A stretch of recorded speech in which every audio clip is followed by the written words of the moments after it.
글쎄요, 뭐 이제 강원도가 지사와 저 빼놓고는 다 이제 뭐 뭐랄까 보수적이랄까요, 네. 아니면 뭐 새누리당의 네. 전국회의원이 다 그렇고 네. 뭐 도의원들도 거의 되는 거, 또 자치단체장도 거의 다. 예. 근데 저는 교육에는 진보 보수가 없다. 네. 심지어 그러니까 진보라고 말씀하셨는데 진보란 말을 쓰면 그러면 아닌 쪽을 퇴보라고 써야 되잖아요. 그럼 이제 그 기분 나쁠 거 아니겠어요? 네. 그러니까 또 보수라고 썼어요. 보수에 반대되는 개념은 사실 혁신인데. 그래서 이제 구분하자면 혁신, 보수. 이게 맞는 표현 같고요. 어쨌든 교육에는 혁신이다, 보수다 이게 다 양면성이 있다고 봅니다. 네. 어떤 중요한 가치는 잘 지키고 보존해야 되니까 그러면은 보수해야죠. 네.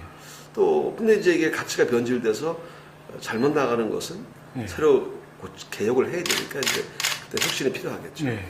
두 가지가 다 필요한데 저 같은 경우는 이제 지난번 선거 때 98.1 하고 새기고 다녔어요. 네. 98.1이 뭐냐면 공약 이행률입니다. 네. 그래서 네. 약속을 지킨 교육감이다. 네. 이렇게 하고 다녔고, 약속을 지킨 사람이다라는 이미지와 또 한 가지는 그 약속 지킨 것 중에는 큰 굵직굵직한 것이 있었습니다. 우리 강원도민의 오랜 수건 사업이었던 평준화라든지 또 돈 안 드는 교육의 무상급식이라든지 뭐 또 선생님들은 가르치는 일에만 전념하게 하는 교무행정사 도입이라든지 또 비정규직의 안정화라든지 이런 거를 해냈기 때문에 아마 그런 거를 포함한 약속을 지킨 교육감. 그리고 또 한 가지가 이번에 그 새로운 약속 대상을 또 줬어요. 매니페스토에서. 그 이제 좋은 공약을 했다. 그래서 그 공약이 교육 선진국을 우리 강원도에서 시작하겠다는 그런 내용. 뭐 이런 것들을 좋게 봐주시지 않았나 그런 생각이 들고요. 사실은 안전이 일상을 깨지지 않게 하는 거잖아요. 우리 아이들 아침에 집에서 푹 자고 또 아침밥 먹고 그 편안하게 등교해서 또 아이들과 더불어서 학교 생활하고 수업하고 또 밥 먹고 체험 학습하고 뭐 스포츠 동아리 뭐 이런 것들이 다시 귀가할 때까지 그 일상이 깨지지 않게 해야 돼요. 깨지지 않게 하니까 그렇게 하려면 학교는 즐거운 곳, 안전한 곳 이제 이런 인식이 있어야 되지 않겠습니까? 그러기 위해서는 꼭 필요한 게 교육의 본질대로 가는 겁니다. 교육의 본질대로 가게 해서 아이들끼리 서로 아이들끼리 경쟁이 아니라 경쟁은 자신과만 하게 되고 다른 아이들과는 협력하고 화합하면서 즐거운 마음을 갖게 하자는 거죠. 그리고 아이들을 소중한 인격체로 존중을 해주게 되면 그러면 그러한 안전이 깨지지 않는다. 그렇게 보거든요. 그래서 특별하게 안전을 위해서 뭐 물론 저희도 과명칭도 안전 과가 있고 또 그걸 위해서 특별히 여러 가지 계획을 만들어서 운영을 하고 있지만 제일 중요한 것은 본질적으로 교육의 방향을 바로잡는 것 그리고 아이들을 존중하는 것 그리고 학교 구성원들도 학교를 즐겁게 참여할 수 있게 하는 것 그게 중요하다고 봅니다. 지난해 6.4 지방선거는 정말 큰 혁명이었다 이런 생각합니다. 지금 대통령이 바뀐 것보다 지금 교육의 큰 방향을 바꾸라는 국민의 명령이 더 중요하다. 저는 이렇게 생각을 하고요. 이것은 이제 우리 세월호 참사로 인한 더 이상 이제 이런 교육이 안 되겠다. 앵그리맘, 분노한 시민들의 표심도 작용을 했고 또 한 가지는 이제 스칸디맘, 즉 북유럽에 있는 국가들처럼 교육을 통해서 아까 제가 얘기한 것처럼 개인의 경쟁력이 아니라 집단의 경쟁력, 한 나라의 경쟁력이 살아나야 되겠고 교육 선진국으로 가야 되겠다. 이러한 그 표심 합해져서 아마 이런 이제 민들레 홀씨 되어서 전국으로 또 저희들이 일기 때 했던 그런 평가를 좋게 봐주셨기 때문에 이게 사전화 같지 않나 그래서 박중한 책임감을 느끼고 있고요.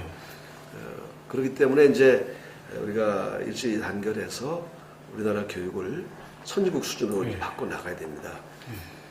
근데 우려를 하시는 분들은 혹여나 뭐 이 이제 뭐랄까요, 우리 아이들 공부를 좀 게을리하게 하지 않을까라든지 뭐 어떤 뭐 이념적인 어떤 편향성이 있지 않을까. 그런데 지금까지 우리 하면서 교육 주체인 학생들이나 학부모님들 또 주민들의 뜻에 어긋나게 한 적이 한 번도 없어요. 그리고 또 그분들의 이게 크게 비난이나 비판을 받아보는 게 없고요. 이것처럼 이제 그 큰 우려는 안 하셔도 좋겠다는 말씀을 드리고, 저희들이 이런 학부모님들의 학생들이 피부에 와 닿는 그런 정책으로 전환해 나가면서 좀 더 다른 방향으로 본다면 우리나라의 교육제도와 또 입시제도, 또 대학 서열화, 불평등 구조 문제, 이런 게 함께 해결되지 않으면 안 되거든요. 이거를 위해서 함께 노력해 나가겠습니다. 어려웠던 점은 글쎄요, 뭐 저희들이 하는 활동, 뭐 해직되고 사실 뭐 그런 거리의 교사가 되고 이랬던 거를 이 좀 어떤 이념의 때라든지 또는 이런 가진 자 기득권자들의 어떤 편향적인 시각에 의해서 그런 언론 보도를 통해서 저희들의 진심을 좀 곡해해서 바라봐주는 그런 시각이 좀 어려웠죠. 오히려 저희는 그 해직의 고통이라고 하는데, 저는 오히려 그 당시에 떳떳함, 그리고 내가 할 일을 했다, 그리고 마땅히 그 일을 하지 않고 만약에 그 당시에 각서를 쓴다든지 뭐 이런 식으로만 한 글자 한 자만 써주고 현장에 남아 있었으면 해직의 고통은 그 길은 걷지 않을 수 있었겠지만 심적이나마 부담이나 이 괴로움 더 컸을 거예요. 그거보다는 오히려 더 편안하게, 또 오직 그 우리나라 교육의 본질을 찾자, 올바른 방향을 찾자, 이 길로만 오다 보니까 이거는 또 제도권에 들어가서 해야겠구나 해서 교육위원 활동도 하고, 그러다 보니까 또 집행 권력을 갖지 않으면 이걸 또 못 바꾸겠거나 해서 또 교육감에 도전하게 되고, 어쨌든 그 길이 또 저 개인적으로는 영광의 길이기도 하고요. 사실은 또 어려운 길이죠, 이게. 그래서 이 자리에 앉아 있게 되기까지 했습니다. 이걸 이름하여 교실복지. 이 말은 제가 이제 국제학술 심포지움에서 처음 기조 발제 연설을 통해서 썼고, 또 그 이듬해 우리 의회에서 시정 연설을 통해서 썼는데, 교실복지란 말을 아직은 이제 교육학에서 들어본 적은 없어요. 저희가 만든 말인데, 교실이라고 하는 구조가 한 선생님이 여러 명의 아이들을 놓고 주입식, 암기식으로 자기 진도에 맞춰서 나가기 용이하도록 설계되어진 거잖아요. 그러다 보니까 아이들은 성취 수준이 다 다른 아이들 중에 늦게 배우는 아이들은 흥미를 잃어버리죠. 그래서 이제 그러한 것과 또 한 가지는 이제 복지라고 하는 개념이 소극적인 복지의 개념, 즉 어려운 아이들에게 뭘 도와준다, 이런 개념에서 적극적 복지의 개념, 즉 한 인간이 태어나면 그 인간성 실현을 위해서 교육을 받을 권리가 있고 그 인간에게 교육을 시켜줄 의무는 국가에 있다. 그렇기 때문에 당연히 무상으로 교육을 시켜야 되는 것이 그런 적극적인 보편적 복지다. 그래서 그 복지의 개념과 결합을 해서 교실복지다. 그래서 습복지도 나누는데, 하나가 이제 바로 수업복지인데, 이거는 수업을 즐겁게 흥미있게 하자, 그리고 평가도 그렇게 하자는 것인데, 그래서 아까 제가 한 선생님의 진도 얘기를 했는데, 어떻게 하면 개별적으로 다 각기 다른 성취 수준을 보이는 아이들에게 개인별 맞춤형 진도 시스템을 만들까, 이걸 지금 고민 중에 있습니다. 그게 이제 수업복지고요. 또 한 가지는 시설복지인데, 이거는 시설도 교육이다, 시설도 복지다. 주변에 우리 환경이 너무 어둡잖아요. 교실 하면은. 그래서 자기 공부방 같은, 그리고 감수성을 느끼게 하는 그러한 디자인을 통해서 교실뿐만이 아니라 학교 전체를 학교 폭력 예방 디자인, 이런 걸 통해서 학교가 들어가면 포근하고 아늑하다, 이런 정서적인 느낌을 가져오게 할 수 있는 그 시설복지고요. 또 한 가지가 진로복지인데, 이것은 우리 아이들이 자기 가슴에 씨앗을 품게 하면 그러면 그다음부터는 자기 주도적으로 사유하고 학습하고 또 자기 주도적인 삶의 방향을 찾아나가게 되거든요. 그래서 그 꿈을 갖게 하자 하는 게 진로복지예요. 저희가 전국 최초로 강원진로교육원을 이제 설립하게 되는데요. 그 진로교육원에 다른 이름을 뭐라고 붙였냐면 오늘 결정을 했어요. 씨앗 드림터. 그러니까 이제 씨앗을 품게 하자. 그러니까 그 진로교육에서는 아이들에게 씨앗을 드리겠다. 가슴에 품도록 그러는 곳이다. 그래서 씨앗 드림터인데 또 드림은 꿈이잖아요. 그래서 이제 그런 의미를 담아서 중의적으로 씨앗 드림터라고 공모를 했었어요. 이름을 근데 하영 안 올라오는데 제가 그냥 쳤습니다. 하여튼 그것이 바로 교실복지인데 교실이라고 하는 것이 대부분의 삶을 보내는 곳. 그래서 그 안에서 정말 즐겁고 행복하게 자기 진로를 정해나가는 곳으로 하자. 이런 의미입니다. 1년 되었을 때 기자회견을 하면서 이 제목이 어땠냐면 수영강에 피는 그 겨울에 피는 눈꽃 있잖아요. 그 눈꽃, 시린 눈꽃에 비유했었어요. 그만큼 우리가 좀 이 가슴이 시리고 이렇게 노력을 했는데도 평준화도 교육부에서 불용 개정하면 될 거를 미루고 안 해주고 있다가 시도의회로 조례로 넘겼잖아요. 또 시도의회 지난번에 교육위원님들이 이걸 적극 또 반대하고 그래서 많은 어려움이 있었는데 그걸 무릅쓰고 평준화도 해냈고 또 여러 가지 그 의회에서의 견제라든지 뭐 교육청에서 교육부에서의 해방 이런 것들을 무릅쓰고 어떻게 좀 시기를 늦추든 어쨌든 끊임없이 노력을 해서 다 해냈어요. 그래서 오히려 그 성취감이 남달랐기도 했는데 지금 생각하면 어떻게 했는지 모르겠어요. 다시 가서 그 시절로 돌아가서 한번 다시 해볼래? 그러면 못할 것 같아요. 그런데 어쨌든 처음에는 제가 교육감 됐을 때 교장 선생님들이 어떻게 하면 보자. 정말 잘해나 보자. 이렇게 냉소적이었던 분들이 끊임없이 노력하고 끊임없이 한 길로 가니까 많이 생각이 바뀌었어요. 되겠는데? 되는구나.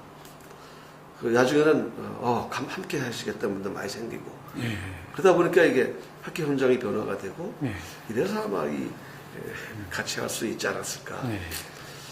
하여튼 어려웠지만 해낸 그런 결과였다고 봅니다. 강원도가 좀 어디 가서 인사를 저 멀리 강원도에서 오셨습니다 이렇게 인사하는 분도 많은데 저 수도권입니다. 어제 우리 수도권 교육감이 네 군데서 했는데 그리고 서울까지 1시간이 안 걸려요. 여기서 이제 물론 이런 우리 도민의 인구나 뭐 이런 게 전국 3%입니다. 땅은 넓지만 이제 그런 걸 보면 도시가 약하지만 또 오히려 이 강원도의 장점이 있습니다. 뭐냐면 우리 아이들이 심성이 착하고 건강하게 자라는 그런 이점이 있는 곳인데 급식 같은 것도 오히려 서울이나 경기는 학생 수가 많기 때문에 그 전체 예산의 범위에 비해서 차지하는 비율이나 이런 게 저희보다 더 부담스러울 수도 있어요. 근데 저희는 오히려 학생 수가 그런 데 비해서는 크지 않기 때문에 조금 더 거기에 해도 다른 데서 조금만 아끼면 어떤 불필요한 사업 줄이고 하면은 충분히 편성이 가능하더라고요. 돈의 문제는 없어요. 의지의 문제다. 이렇게 보고. 그래서 지난 뭐 2번의 기회가 있었어요. 다 됐는데 이상하게 다시 본회의에서 부결돼서 못한 게 있는데 현재 유, 초, 중 그리고 특수학교, 고등학교에서 특성화 고등학교, 또 작은 규모의 고등학교까지 다 해요. 다만 지금 못하는 게 좀 큰 도시의 일정 규모 이상의 일반 고등학교를 못하고 있는데 요거는 이제 올해 다시 또 개상을 할 겁니다. 그래서 의원님들 잘 설득을 하고 설명을 드려서 올해 꼭 부모님께 모든 학생들에게 모두를 위한 교육, 그러니까 부모의 경제적 이런 불평등이 아이들에게는 영향을 미치지 않도록 하도록 하겠습니다. 지난해 이제 그 연말쯤에 쭉 게시판에 시골을 다니면서 학부모님들하고 만나서 그냥 짧게 얘기하는 게 아니라 뭐 1시간 반, 2시간 또 넘게도 이렇게 계속 대화를 나눴어요. 그러니까 이제 소통이라고 하는 게 뭐예요? 뚫을 소자거든요. 뭐 막힌 벽을 뚫어야 통하거든요. 그래서 계속 대화를 하면서 어떤 경우에는 학부모님들이 오해하면서 이건 이제 이렇게 뭐 참 궁금해하고 이랬던 분의 질문이 있으면 거기에 관해서 이제 교육적으로 이렇습니다라고 설명을 드리면 아 그렇군요. 예를 든다면 우리 초등학교 같은 경우에 행복성장평가제를 해요. 그래서 일제고사형 시험을 안 보고 가르친 선생님이 가르친 가르친 아이들에게 수시로 그 어떤 성적에 관계없이 평가를 합니다. 그러다 보니까 아이들은 평가를 받는지 모르게 평가를 받아요. 즐겁게 평가를 받고 선생님의 입장에서 어렵습니다. 이제 다 하나하나 하려니까. 근데 부모님의 입장에서 보면 궁금하고 답답한 거예요. 등수를 모르니까. 그러니까 그것에 대한 질문이 많아요. 그러면 저희 이렇게 묻죠. 그 아이가 학교 생활을 즐겁게 합니까? 행복하게 합니까? 어떻게 생각합니까? 즐겁게 한다는 거예요. 그럼 됐지 않습니까? 그 아이가 대개 자녀의 그 아이가 성취를 했는지 안 했는지만 보면 되지. 왜 다른 아이하고 비교하려고 하십니까? 그러니까 그렇군요. 그러니까 이해를 하더라고요. 그래서 우리 강원의 우리 초등학교 아이들은 다른 아이와 비교당하지 않습니다. 그러다 보니까 이 아이들이 중고등학교 올라가서도 자기 주도 학습이 돼요. 그런 이제 성과가 있었고요. 이제 이게 이런 학부모들뿐만이 아니라 선생님들 또는 다른 교직원들 또 학생들하고도 계속 대화하고 소통을 할 수 있도록 끊임없이 노력하겠습니다. 그래서 이 문제가 상당히 심각하기 때문에 지난해 중반부터 우리 교육감들이 정부에다 대고 이거 세수학부 확실히 해라. 이건 정부에서 예산 지원하지 않으면 우리는 도저히 할 수가 없다. 파탄 난다. 몇 번씩 얘기했지 않습니까? 근데도 지금까지 전혀 대책이 없어요. 이 누리과정이 지금 이제 우리 유치원에 있는 누리과정도 있고 어린이집에 있는 누리과정도 있어요. 이게 지금 유보 통합이 되지 않은 상태에서 재정 부담만 시키려고 하는 게 문제입니다. 그러니까 지금 현재는 어린이집 누리과정의 재정적 책임과 권한은 다 보건복지부의 소관으로 시도에 있어요. 시도가 다시 시군으로 내려가지 않습니까? 근데 이제 그 계통으로 정부에서부터 세수 확보를 해가지고 예산을 배정을 해야 되는데 그걸 하지 않고 우리에게 떠넘긴 거죠. 그럼 우리는 일반 초중등 우리 교육을 담당해야 될 몫을 띄어서 그 도로 전출해줘야 돼요. 우리가 집행도 못해요. 아무런 권한이요. 그 돈을 도로 전출해줘서 그게 아마 우리 한 학교당 교육경비에서 1억 이상씩을 띄어서 글러다 줘야 돼요. 그런 정도 돈입니다. 근데 그게 현재 위법이에요. 현재 현행 법률에. 위법인 걸 하라. 이게 좀 말이 안 되는 것 같고요. 현재 그나마 국고 지원해 주는 거 한 3개월 채 안 되는 물량 정도는 예산 편성을 해놨습니다. 그래서 그거 이후가 걱정이에요. 그래서 지금이라도 이 정부가 국채 발행을 하든 어쨌든 올해 긴급한 어떤 대책을 마련하지 않으면 보육 대란이 일어날 것 같습니다. 그래서 안타깝습니다.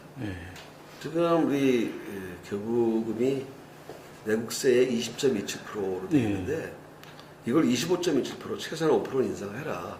이렇게 그렇지 않으면 어렵다라고 하는데 정부 예산은 계속 증가를 해왔는데 이 교육 예산은 계속 정체 내지는 감이 되었어요. 올해 같은 경우도 그래요. 저는 예전 감이 됐는데 이유를 뭐 학생 수가 감소하기 때문이라고 하는데 학생 수는 감소해도 학급 수는 늘고 있거든요. 또 교사 수도 늘고 있고 또 비정규직도 많이 생기고 그러니까 그리고 또 물가 인상에 따라서 수요되는 부분도 더 많고 그렇기 때문에 이 재정 문제는 정말 그 국가 사무이기 때문에 국가에서 좀 책임져서 교부해 줬으면 좋겠습니다. 저희 그 직선제가 이제 두 번째잖아요. 이번에만 얘기 나온 게 아니에요. 지난번에 첫 번째 당선되자마자 1년도 안 돼서 몇 달 만에 이거 폐지하자고 나와요. 난 도대체 무슨 어떤 사람들이 어떤 사고로 그런 말을 했는지 시작해서 6개월도 안 돼가지고 그런 얘기가 나오더라고요. 그리고 이 얘기는 뭐 예전부터 끊임없이 나왔던 얘기인데 민주주의의 후퇴다. 이렇게 지금 교육감 선거제도가 임명제에서 또 시도의회 그 간선제 또 그걸 거쳐서 또 이 운영위원장들이 뽑는 선거를 거쳐서 운영위원 전체로 이런 간선을 거쳐서 계속 문제점이 생기고 비민주적이니까 그다음엔 직선으로 하자 이렇게 된 거잖아요. 그래서 지금 두 번째 거치면서 그로 인해서 이제 비로소 이런 혁신적인 교육감들도 많이 생기게 되고 그래서 교육에 관한 화두가 바뀌었잖아요. 이제는 교육이 더 이상 이렇게 해서 안 된다. 우리나라 교육의 근본을 바꾸게 된 것도 이런 말하자면 투표혁명입니다. 근데 이거를 보고 바꾸자? 이 말을 하는 측은 그분들이 보기에 불편한 거예요. 그분들이 보기에 자기들 말을 안 듣는 거죠. 왜냐하면 그 말이 옳지 않기 때문에 안 따르니까 그대로 이제 바꾸자라고 하는데 바꾸자라고 하는 게 어떻게 바꾸겠냐? 무슨 뭐 러닝메이트제라든지 뭐 이런 뭐 여러 가지 얘기 그거는 현재 우리나라 헌법에 불치합니다. 그러니까 정치적 중립, 전문성 여기에 어긋나요. 그래서 매번 얘기가 나왔다가 들어가는 말인데 좀 이제 그러지 않았으면 좋겠습니다. 실제로 어떤지 좀 강원도에 있는 도농이라고 강원도에 있는 도는 또 서울에 있는 그런 도심과 또 많은 차이가 있죠. 교육 인프라라든지 이런 면에서는 또 우리 강원도에 대표적으로 뭐 춘천, 원주, 강릉 이 지역의 다른 시구는 또 더 편차가 있죠. 그래서 그로 인한 어떤 학력 격차도 존재합니다. 이건 예전에도 있고 지금도 있고 앞으로도 있어요. 이거는 극복할 수가 없어요. 다만 학력이라고 하는 걸 뭐로 바라볼 거냐. 그렇게 학력이라고 하는 개념을 지금처럼 일제고사형으로 봐서 수치화 개념화시켜서 그것에 대한 차이만 인정할 거냐. 학력의 개념 속에는 정의적 영역, 즉 인간 됨됨이를 따진다면 오히려 지금 현재 떨어졌다라고 하는 지역의 아이들이 더 훌륭한 인간성을 가진 오히려 교육의 결과가 더 좋은 산물일 수도 있어요. 그렇게 바라보면 이제는 그런 잣대로 바라보지 말자. 어느 각 요소마다 훌륭한 사람 키우면 될 거 아니냐. 하버드대 총장이 한 말이에요. 이 교육은 사람을 목수로 만든다기보다는 목수를 사람으로 만드는 것이다. 이런 말을 했어요.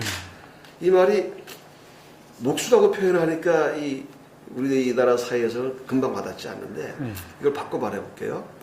교육은 사람을 검사로 만든다기보다는 검사를 사람으로 만드는 것이다. 이런 말 되죠.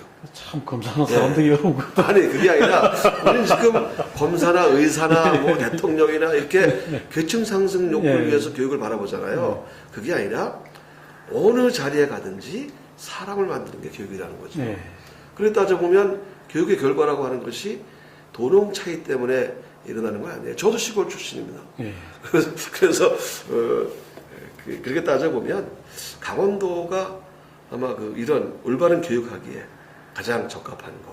그리고 교육이라고 하는 것을 지금 돈을 많이 가진 사람들이 이제 서열의 상위층에 올라가는데 이게 아니라 돈이 없어도 충분히 할 수 있는 교육을 하겠다는 거죠. 왜냐하면 자기 의지를 가지고 공부하는데 돈이 그렇게 많이 필요하지 않죠.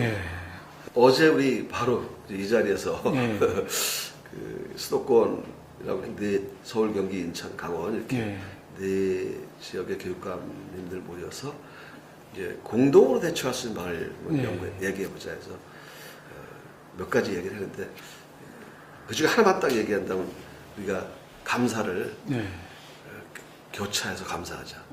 우리가 우리 지역 감사하니까 이거 솥방방이다 아니면 봐주기다 뭐 이런 얘기 하지 않습니까? 저희가 이제 뭐 경기 가서 경기도 갔다 여기 와서 감사하고 이러면 신뢰를 많이 얻을 수 있지 않겠어요? 이것처럼 그런 문제 또 연수도 서로 같이 좀 해보자. 또 교직원 휴양시설도 같이 이용하자. 또 저희 같은 경우는 이곳의 체험학습 시설을 같이 이용하자. 또 삼천유학 오시라. 뭐 이런 얘기 많이 나눴어요. 그리고 수월성 아까 얘기하셨는데 이 수월성이란 말이 영어로 엑셀런스인데 이거를 수월이란 말 사전에 없어요. 이제 아마 외국에서 엑셀런스라는 이걸 번역하면서 우월성은 있어요. 우월. 근데 우월성이라고 하면 사람들이 좀 뭐랄까요? 우열반 변경하면 싫어하고 수준변하면 좋아하듯이 사실 똑같은 거거든요. 그래서 이제 수월성이라는 말을 썼는데 이 수월은 뭐냐면 어느 하나 우리는 이걸 각 개인마다 수월성이 있어요. 어떤 아이는 이 부분이 수월해. 이 아이는 이 부분이 수월한데 이거를 똑같은 잣대로 일렬로 세워서 요게 수월성이다. 이게 실패한 원인이죠. 그러니까 이제 자기 개인마다의 수월성을 찾아서 거기 가서 승리하게 하자. 이게 우리가 하고자 하는 거예요. 그러니까 진정한 수월성이죠. 예, 우리가 이제 진로 교육을 지금 이제 강조하고 있는데 중학교 2학년 때까지는 진로를 정하게 하자. 씨앗을 품게 하자. 그럼 중3 때는 이제 이미 정해서 가는 거죠. 내가 인문계로 갈지 아니면 특성으로 갈지. 이 특성고등학교가 예전에부터 지금까지 공부 못하는 애들이 가는 곳 이런 인식이 잘 남아있잖아요. 그게 아니다. 내 꿈을 찾아가는 곳이다. 내가 가고 싶은 내 적성을 찾아가는 곳이다. 이렇게 인식을 하도록 해야 되고 그렇게 해줘야 됩니다. 다만 그 학교를 가서 취업을 잘하고 취업을 해서 또 인간다운 삶을 살 수 있는 임금 문제라든지 이런 그 사회적인 문제가 같이 해결돼 나가야 되겠죠. 그래야만 이제 진정한 진로 교육이 이루어집니다. 현재 우리가 강원도 특성고등학교 학생들 취업률이 아주 형편없었다가 차근차근 이제 향상돼서 44%까지 갔습니다. 현재 그러니까 절반이 좀 못 미치는 수준이 취업을 하는데 이거를 우리가 해마다 10%씩 올리자. 그래서 2018년에는 7080 70% 취업률, 80% 취업 유지율 그러한 지금 정책으로 지금 뭐 취업 지도를 위한 여러 가지 그 정책을 마련하고 있습니다. 그래서 하여튼 저는 우리 특성고등학교가 바로 그런 진로 지도의 올바른 선물이다 이렇게 갔으면 좋겠습니다.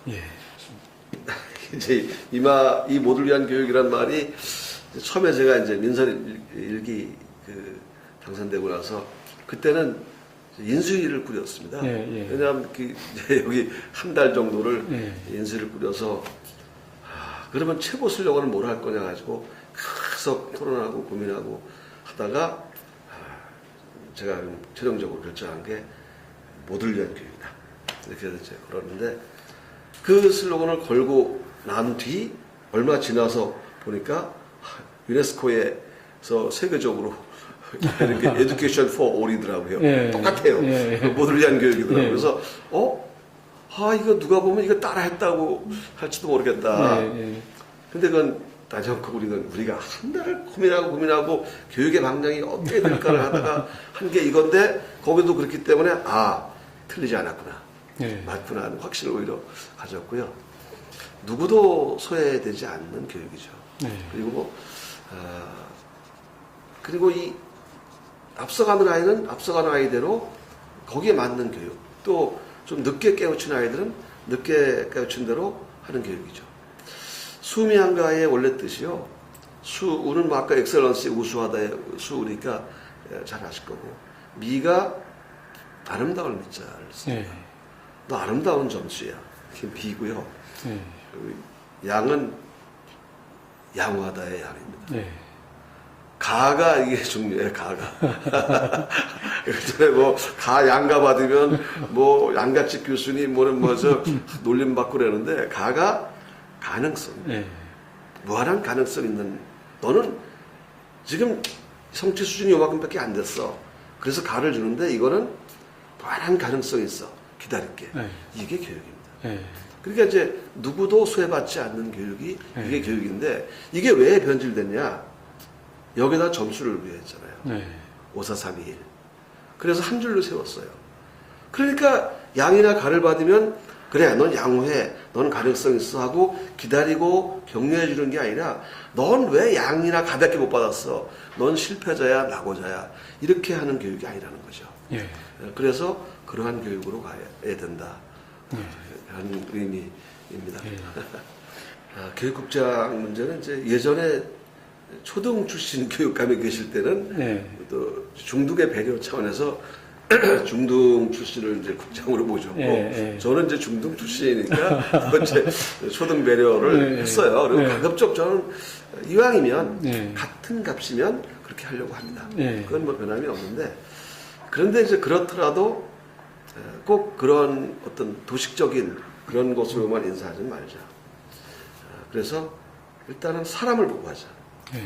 그 자리가 어떤 자리인가, 이 저를 대신해서 하여튼 이 교육의 총 흐름을 가지고 있고, 교육 철학이 뚜렷하고, 현재 우리 강원교육의 정책이나 집회에 같이 같은 길을 갈 수 있고, 또 의회 상대에서도 좀 그분들 잘 존중하면서 잘 설명할 수 있는 그런 능력을 가지신 분이 마땅하지 않겠습니까?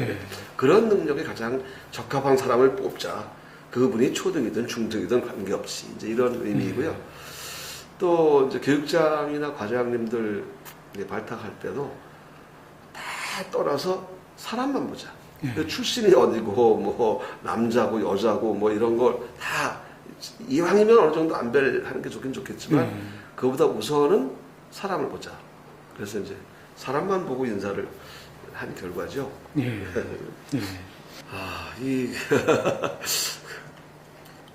일단 두 가지 말씀드릴게요. 하나는 제일 그 관행을 깨기 힘든 게 학교 현장입니다.